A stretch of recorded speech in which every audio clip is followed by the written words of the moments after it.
Andy, go ahead.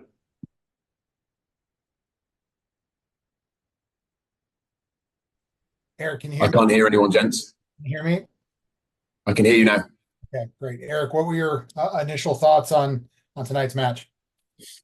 Yeah, it's an incredibly tough place to come and play against a team like that. You realise that from the second you're in the stadium, that it's going to be a tough game. Pitch feels very big.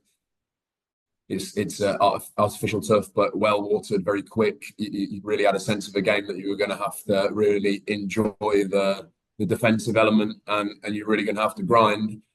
And we did. And I think largely we were relatively comfortable. I would suggest it's probably one of those that when you look back, it's more comfortable than it might have appeared on the touchline in the heat of the moment. But I do think for the large majority, aside from the inevitable pressure that comes as a consequence of the atmosphere and the intensity at the end, I think it was a very complete performance.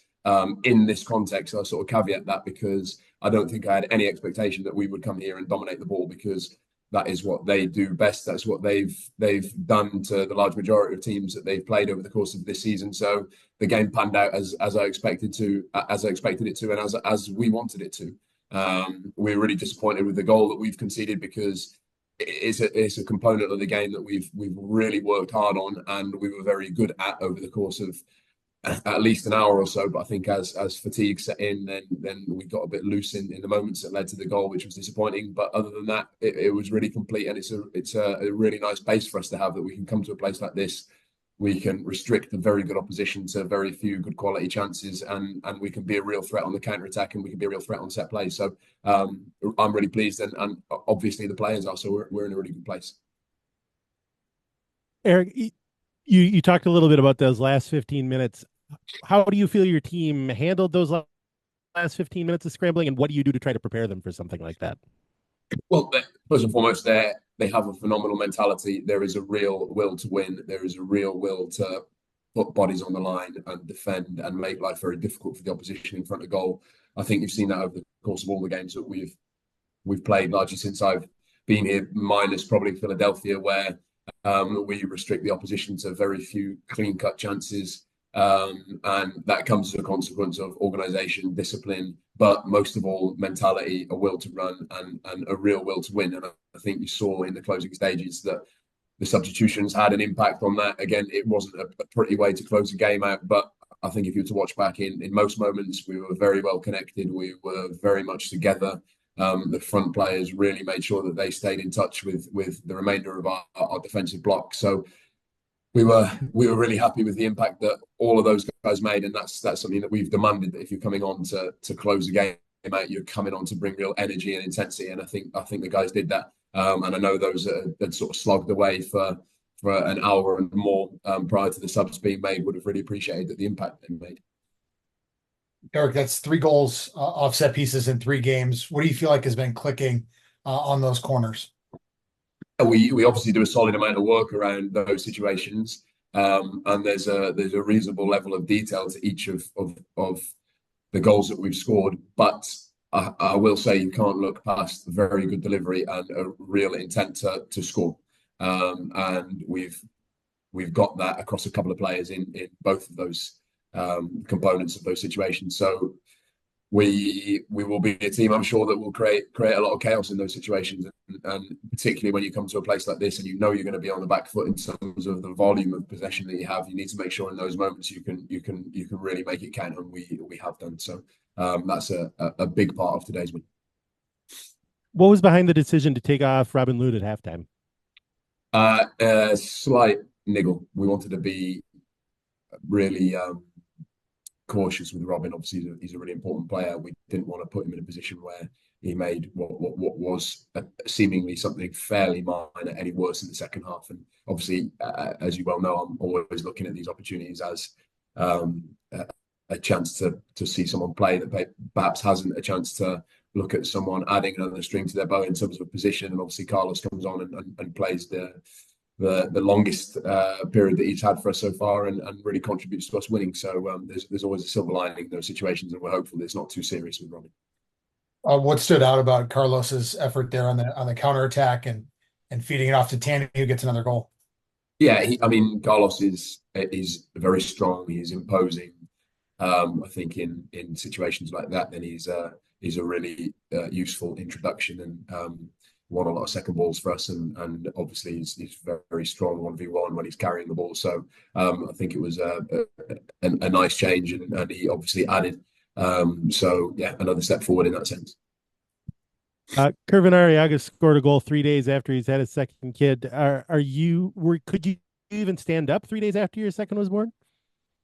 It's a phenomenal effort from him, I've got to say, and I was really pleased because number one, the commitment to come and play is really not easy, and I would have understood it both ways had he decided not to.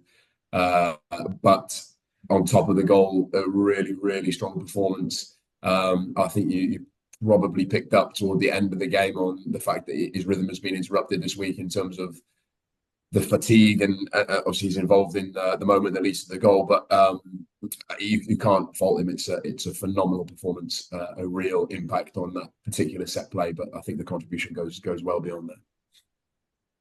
Eric, what do you feel like kind of behind the scenes or kind of leading up to games or execution during it has led to you guys being so successful on the road? I think this is 4 wins on the year on the road. We don't prepare for the games away from home in any different way to the way in which we prepare at home. We try and be as thorough as we can. We try and make sure that the players are in as good a physical condition as they could possibly be going into these situations. We obviously try and take each game for what it is, and we know that in a lot of cases, but this one in particular, when you come away, there's a certain type of performance required, and we have managed to produce those consecutively. So that's huge for us, and I've said it's a really good default to have. Albeit, yes, we would love to be a team that's more dominant with the ball in these types of situations. But we're pragmatic and realistic enough almost to know what we need to be when we come to these places. Matthew, if you got a question, feel free to jump in anytime. What do you have to say about Dane St. Clair's performance tonight? Yeah, funnily enough, prior to the game, I said in our team meeting that yes, we've restricted the opposition to very few chances, but when Dane's being called upon, he's made big saves. I actually showed in the build up to the game in front of the players Dane's big save at Charlotte, because the outfield players get a lot of credit for the way in which in recent weeks we've restricted space, stopped shots, stayed together, remained compact. But we're always going to need, particularly when you come to places like this, the goalkeeper to make big saves, and he made a couple of really big ones. And obviously he's a very sort of relentless presence, big voice, big personality, and you need to show big personality when you come to a place like this. So he really played his part. Is there any example from video analysis this week that you can give in regards to something that you trained for on the pitch and that you saw come into reality come game day today? Without giving the specifics away, obviously we want to defend in a certain way. We want to, from top to bottom, be very compact. We don't want to give the opposition much space between the lines. Today, that the necessity to be that team is heightened by the fact that in Almada they've got a player that can really use any space that they give him. So we obviously had a very specific plan as to how we would deal with that, who we needed where at what point, and what spaces we need to make sure that we restricted. That obviously partly fed into how we selected the 11 to start the game. We're also very conscious, and it's no secret, they create a load of chances on their right-hand side, very dynamic, very fluid. And again, that of course weighed into how we picked the team and who played where. So yeah, without giving the specifics away, there's probably a little bit in that. We'll go to John here, and then time for a couple more. In the first half, it seemed like there were a lot of long balls, particularly from Dane St. Clair, that was just getting the ball up the field. Was that part of the tactical plan in the first half? Yes, yeah, of course. We didn't want to give anything cheap away to the opposition here. They're a good pressing team. They're very well organised, very disciplined. They've got a really good change of pace and rhythm when they press. So we wanted to make sure that we, certainly in the opening stages, took that element of the game away from them. And largely it worked, other than the second goal. Their first goal is a consequence of us playing long, not being set to deal with what happens after the ball drops, and then they obviously have a load of space to break into. So that's a consequence of us being tired, being loose as the game goes on, and we need to get better in those senses. But we want to be a team that can do a variety of things when the goalkeeper's got the ball. Yes, there'll be points where we'll build in a much cleaner way, in a much more controlled way, but there'll also be moments where we sort of recognise the game for what it is, meet the conditions that you've got in front of you, and make sure that certainly in the early stages of the game that you take away one fundamental element of the way in which they want to play. Last one for me. Obviously, a big day for Kieran McKenna. Did you reach out or communicate with him, given this? I certainly will do. I think I can imagine that he'll have a million messages, but I'm so pleased for him, and I know every one of his coaching staff, and they're brilliant guys, and I can't imagine how it feels for them today. It's a ridiculous achievement, and I'm sure they'll be going long into the night. All right, thanks for that one, Andy. Any more for Coach? I'm good. All right. Thank you, Eric. Congratulations and safe travels. Cheers, guys. Laptop is staying open. Don't you worry. We'll have DJ Taylor up here shortly, folks. And with the three of you, if you could go ahead and hit the raise hand icon for questions from here on out, that'd be great. Where do I find that? It should be on the lower bar there on your Zoom app. If not, you can just type into chat.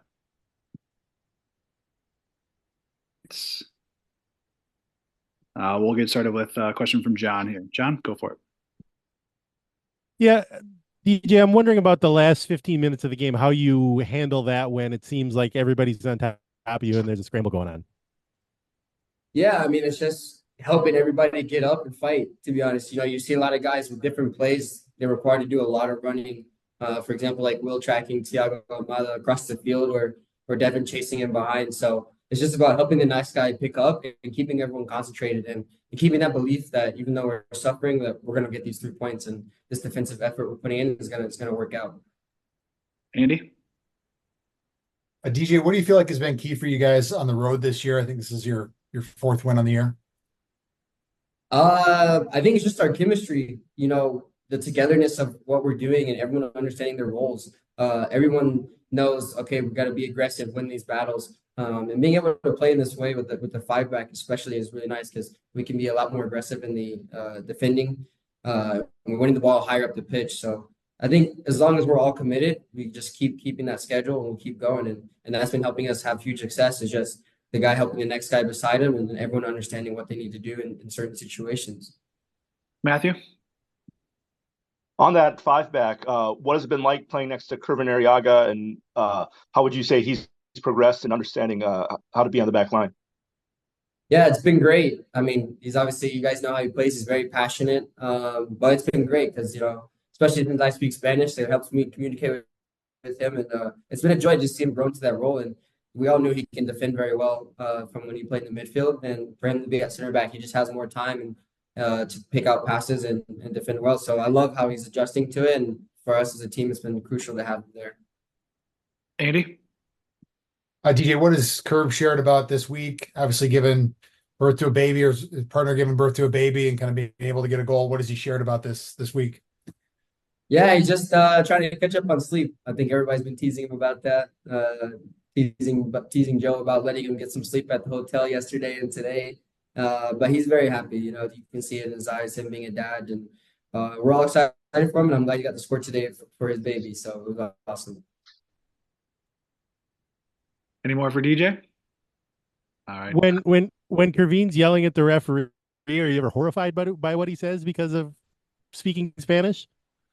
No, I think I'm used to it now. Like, he's always going to chat to the referee. Like I said, he's very passionate. So if the referee makes a bad call, he's going to say something. I think it's more like, once he gets a yellow, then it's really like, okay, we need to watch out and keep him controlled and not let his passions get too crazy, or I'll go talk to the referee if he gets a yellow. We'll go Matthew and then Andy. Matthew? What did you see on Atlanta's attack and with their fullbacks and how they were trying to get Giacomakis the ball? Yeah, they're very direct, and they also have fluid movements between the winger, the fullback, and and the midfield, and that was kind of at times tough to deal with. But I was really impressed with that, especially when they're switching from their left to the right, finding Brooks Lynn in different pockets. I think that was really cool to see. And but we handled it well as a team, and we were very defensive and kept our positioning. But I think that was the toughest thing that we had to deal with tonight. Thanks. All right, we'll go Andy, and then time for a couple more. Andy? DJ, we saw you win a couple of aerial duels in the first half. How much pride do you take in that, just given your size? And then did you feel like you kind of had a bad whistle there at the end when you gave up Almeida's free kick? Yeah, I think it was definitely a bad whistle. Barely did anything, but yeah, I take a lot of pride in winning it, especially away from home. A lot of the MLS games are about just fighting and being aggressive, so you have to take pride in it because you're not winning that ball can lead to a goal. And especially obviously for me being a little shorter. I definitely have been practicing it and getting better at creating contact and jumping earlier, and it's been a great experience, especially today to get the 3 points from it. Matthew? For those that don't have the chance to play on the many different surfaces that MLS provides you, is there anything about Mercedes-Benz Stadium and the turf there that is different, or is it just playing on turf and in general is difficult?